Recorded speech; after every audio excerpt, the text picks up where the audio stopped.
my name is Sophia. I'm very excited to share with you about my trip to Senegal. So ever since I was 4 years old, I wanted to become a missionary doctor. I wanted to bring access to medical care and the good news of Jesus around the world.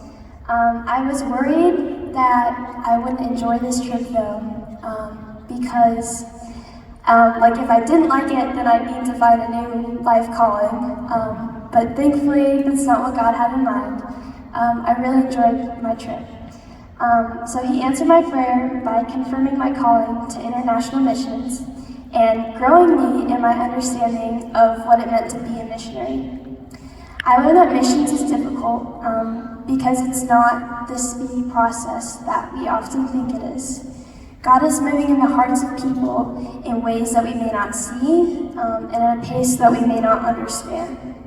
I thought that during the trip, I would be sharing the gospel left and right on the street and gaining instant converts to Christianity, but that did not happen. Instead, what my trip looked like was playing with soccer kids, making lunch with the local village, and spending time getting to know the missionaries we were staying with. What I thought would be a time for me to grow in my ability to win over people instead grew me in humility and taught me to serve others and depend on God's ability. I learned that God is always at work in people's hearts and that we don't save them, but God does through His Spirit. Practically, service and love often look like things we think are simple and ordinary, things we may not want to do because we don't get as much glory on earth from doing them. God graciously taught me, though, that these simple things have a lasting impact because He allowed me to be impacted by my experiences in Senegal.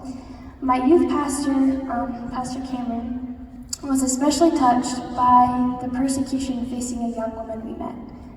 Let's call her B. I can't share her name.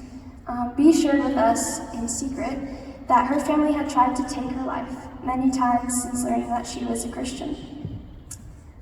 God protected her and saved her from every attack, though.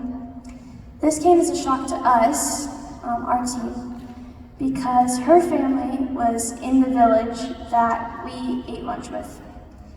Pastor Cameron commented to me, "I wonder how differently we would have served them if we knew this beforehand."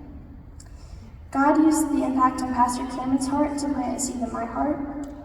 He made me wonder how I would act if I was B, if I was persecuted for my faith, if I would be loving and if I would stand for my faith, or if I would be fearful, if I would be unkind, if I would be afraid to share my faith. If she could do that facing death, though, then I could live more boldly for my Savior, not facing the same thing she was. Since then, I have not only seen B's impact on my life months after the trip, but also the impact of the kindness of the missionaries we stayed with. My team and the missionaries we stayed with were incredible. One of the missionaries had a birthday party for their 10-year-old Senegalese daughter, and they invited her friends to come and pray for her and tell her why they loved her. That really struck me, and just the encouragement and the vulnerability that it brought. I decided after that to surprise my friend at Calvary, who I wanted to encourage, by inviting his friends to pray for him on his birthday while we were at summer camp. He was very encouraged, and I'm really grateful I got to bless my friend in that way by following God's calling to love the church. So God used a young woman's life and her impact on my pastor and a birthday party in Senegal to impact me. So I know He uses the small acts of love and service I do to impact others and further His kingdom. My encouragement to you, and my prayer for you, is that you will learn to slow down and to not worry, since God is working in all things for His glory and our good, especially when it comes to drawing in His children to Himself. Thank you, and God bless you.